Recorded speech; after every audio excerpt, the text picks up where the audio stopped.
మేడ్చల్ నియోజకవర్గంలోని ప్రతి గ్రామంలో నిర్మించిన 120 ఆలయాలకు ఆర్థిక సాయం అందించారని మాజీ మంత్రి మేడ్చల్ ఎమ్మెల్యే మల్లారెడ్డి అన్నారు. మూడుచింతలపల్లి మండలం ఉద్దెమారి గ్రామంలో శ్రీ పెద్దమ్మ తల్లి విగ్రహ ప్రతిష్ఠ మహోత్సవంలో మాజీ మంత్రి మేడ్చల్ ఎమ్మెల్యే మల్లారెడ్డి పాల్గొని ప్రత్యేక పూజలు నిర్వహించారు. ఉద్దెమారి గ్రామంలోని పెద్దమ్మ తల్లి ఆలయంలో గూడూరు వెంకటేశ్వర స్వామి దాతగా ముందుకు వచ్చి అమ్మవారి విగ్రహాన్ని అందజేశారు. అమ్మవారి దర్శనానికి విచ్చేసిన ఎమ్మెల్యే మల్లారెడ్డిని ఆలయ కమిటీ సభ్యులు సన్మానించారు. అనంతరం మల్లారెడ్డి మాట్లాడుతూ తాను మంత్రిగా ఉన్నప్పుడు మేడ్చల్ నియోజకవర్గంలో తన సొంత డబ్బులతో సీసీ రోడ్లు వేయించడం జరిగిందని, ఆయా గ్రామాల్లో నిర్మిస్తున్న ఆలయకు తన సొంతంగా విరాళాలు అందజేశారని ఈ సందర్భంగా వారు తెలిపారు.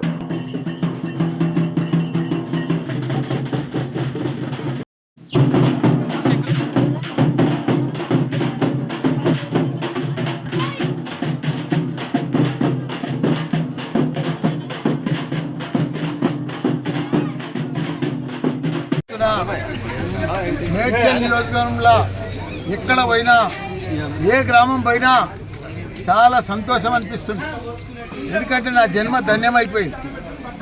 నేను మంత్రి ఉన్నప్పుడు 61 గ్రామాలలో ప్రతి గ్రామంలో కూడా మా అక్కలు చెల్లెళ్ళు ఎవ్వరికి కూడా మట్టి అంటొద్దని చెప్పి ప్రతి గ్రామంలో చిన్న చిన్న గల్లీలలో కూడా నా సొంతం డబ్బులతోటి రోడ్లు వేపించిన. దానికి తోడు ఈరోజు ప్రతి గ్రామంలో కూడా మొత్తం మేడ్చల్లో 120 గుళ్ళు కట్టించిన. ఈరోజు ఈ పెద్దమ్మ గుడి కూడా ఉద్దెమారిలో దీంట్లో కూడా నా సాయం ఉంది. 4.5 లక్షలు ఇచ్చి వాళ్ళు పెద్ద ఎత్తున 20 లక్షలతో కట్టించుకున్నారు. అందులో 4.5 లక్షలు కూడా నా సాయం ఉన్నది. అట్లా ప్రతి ఊర్లో కూడా ప్రతి గ్రామంలో కూడా మేడ్చల్లో 120 గుళ్ళు కట్టి చాలా సంతోషం అనిపించింది. ఇవన్నీ చేస్తేనే వాళ్ళు కూడా నన్ను మళ్ళా రెండోసారి భారీ మెజార్టీతో వాళ్ళు గెలిపించినందుకు వాళ్ళందరికీ కూడా ధన్యవాదాలు. పని చేస్తే ప్రజలు ఎప్పుడు మర్చిపోరు, తప్పకుండా.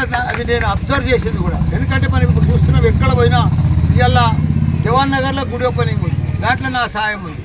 అట్లనే తుమ్ముకుంటలో పోయినా అక్కడ సాయం ఉంది. ఇలా మల్లన్న కాలనీలో పోయి దేవరియాంజాలలో అక్కడ కూడా మా హనుమల్ల గుడి ఉన్నది. అట్లా ఇవాళ 3 గుళ్ళు ఓపెన్ చేసింది. ఇవాళ కొత్తగా విగ్రహ ప్రతిష్ట. అట్లనే చాలా సంతోషం అనిపిస్తుంది. ఇంకా ముందు కూడా ఇంకా మనం చేయవలసిన చాలా పనులు ఉన్నాయి. అందరం కూడా సంతోషంగా ఉండాలి, అందరూ కూడా బాగుండాలని పెద్దమ్మ తల్లిని మొక్కుకున్నా. అందరికీ కూడా ధన్యవాదాలు.